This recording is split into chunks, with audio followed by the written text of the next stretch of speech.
Press the bell icon and never miss an update from ETAuto.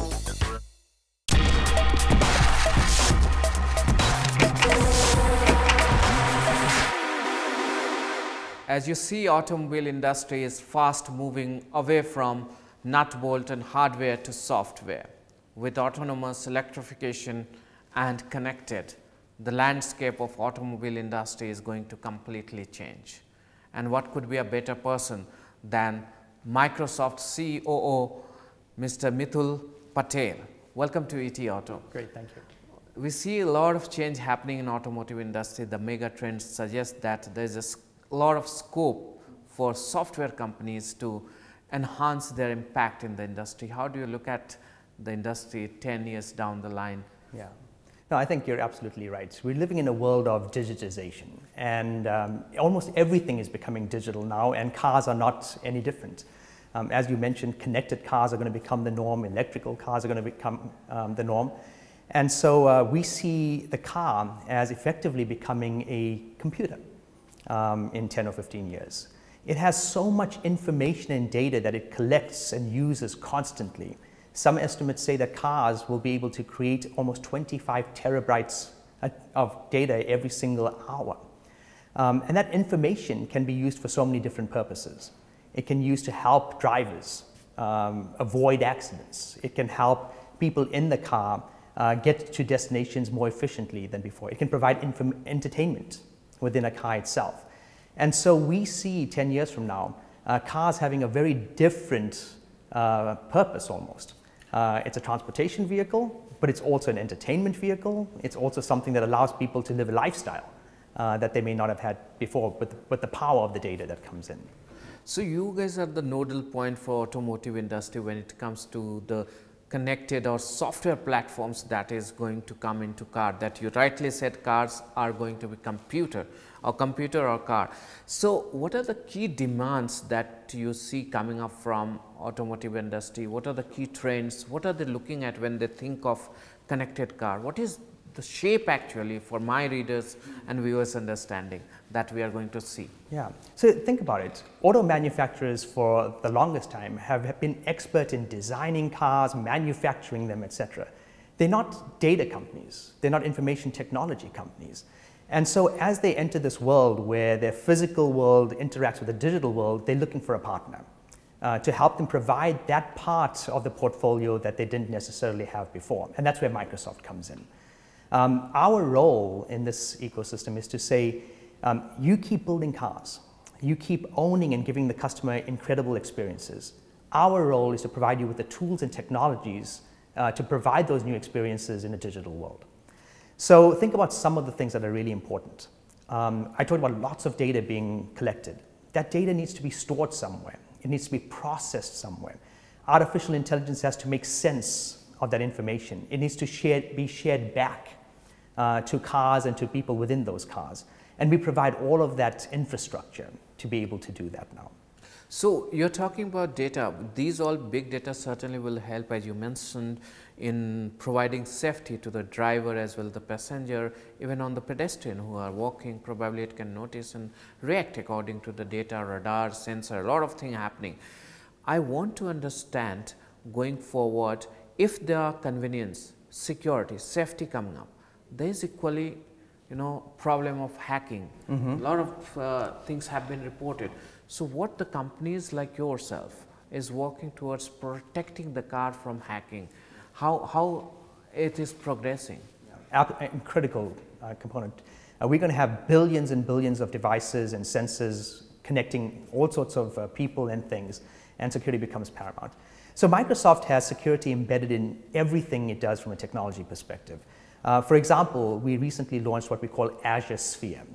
And Azure Sphere allows us to, from the chip sitting in a car, in a tire, for example, all the way through the communications layer, all the way through the cloud, has one security mechanism built in across all of it. It ensures that data is transferred safely, that data is protected when it's stored on the cloud, etc. And so we've created a method by which manufacturers in the auto sector or any other sector can actually collect, transmit, store, process data in a secure way now from hardware all the way to the software that needs to monitor and track that things aren't going wrong. So do you think there's a lot of fear and skepticism when it comes to connected vehicles? People say that it can be used as a weapon. Do you think it is more of overblown up concern, or you think it's a really concern, not a concern, we can solve it? No, I think we always want to be diligent about the risks that are presented in any form of technology. And I think that we factored that concern that people have genuinely into the way we design and build our technology. But it's solvable. I'll give you some examples on the types of techniques you need to put in place for this. Microsoft, for example, has information from billions of endpoints to be able to monitor threats and challenges. We then take this, process it using artificial intelligence, and are able to say something's about to go wrong, or someone's trying to hack into something, and send signals down so that people can start putting proactive prevention in place. So it's a concern we should all be diligent about, any form of hacking, but we also have the tools now to be able to help protect us against it. So just as a user, should I be concerned, or do you think it is really an overblown thing and everything is under control as we arrive at fully connected vehicles? Yeah. Look, I think we have to put faith and trust in the manufacturer of the vehicle. You have to, pose the question as to who is managing and protecting that infrastructure. And if you trust in the companies that are involved, I think you can feel safe. Some of the cars have, much higher number of coding than, many high-end technology also, probably mobile also. I think Ford used one truck that has lakhs and lakhs of programming. Going forward, what kind of business pie size you think software companies, software solution companies like yourself going to have in automotive industry? Yeah, I think we will play a large part in it. And I'll tell you how to contextualize that for a second. The profits that a car company will make historically have been from the car itself and what they sell, and the margin that they make from that, and maybe from the servicing that they produce. In the world of digital, they can make margin from so many other places. The entertainment that you provide in the vehicle, the extra services for voice and communications that you may place within the vehicle itself. And so as you think about it, when more of the profit of an auto manufacturer comes from the digital assets within that, software providers, etc., benefit from that. And so we see a large opportunity in the auto sector, and we'll keep investing in that. Can you put a number in terms of percentage growth that you see from the current position, where suppose you have X% of the content coming from software solution provider? How do you see it 5 years, 10 years down the line? Look, I think I can't give you an exact number, but you would have to think it's growing substantially. And look, I think the best way to think about this is take some of the cars that are being developed today. There's certainly the hardware part of it, the wheels, the tires, the chassis, that's there. But you also find that software is such a large part of it. You can actually download firmware to change the engine specs of a car right now. You can download software and convert your radio or the audio system into a full-fledged jukebox. And you just can imagine how much information technology lies in a car. So I would say that digital technology is going to be a substantial proportion of every car's value. So you think it will be largely towards the value-added thing that you are going to provide in automobile industry, but code will also increase because of the increasing amount of electronics and digitization, infotainment and all that. Looking back at India, we have a large share of cars which are sold in 5 to 6 lakh rupees. Do you think in India, how long we are going to go before we really achieve the kind of connected cars or automobiles that we have overseas? And I think you have to look at the whole spectrum of what level of connection exists. At one end, you can have a fully autonomous self-driving vehicle, and at the other end, you have something that provides basic indicators of maintenance, preventative maintenance. And so I think people will come up with different solutions and uses of information that fit the specific nature of driving conditions, types of vehicles, etc. Look, I think the power of technology is that in the end, it actually helps save cost. So if you think about it in India, we talked about a low-cost car. Well, low-cost chips that can actually sense that something is about to go wrong can actually make that vehicle price, the total life value of that cost of that vehicle go down, because it's saying warning, warning, you have to go in and fix your car before something goes wrong, which will cost you even more. And so those extra few rupees in technology that's embedded in the car can actually save thousands of rupees in cost for a driver. What kind of price size you expect in India for companies like you going forward? You mean from auto manufacturers themselves? Yeah. Look, I think we're an economy that's getting more and more on the road. More and more cars will be there. Competition will require each manufacturer to provide services that are better than the next one, so that we are already the second largest motorized vehicle country. We have 25 million vehicles being produced in India. And of this 3 million we have passenger cars, but we have commercial vehicles also, off-highway vehicles also. In fact, off-highway vehicles are bigger grosser for IT companies like yourself. More of telematics being used there. Yeah, I think like construction equipments and all that. And like I said, solutions are almost infinite. Construction equipment may require a different type of use of information. Geopositioning, where are they? Safety mechanisms, maintenance requirements, more than on-the-road highway conditions information.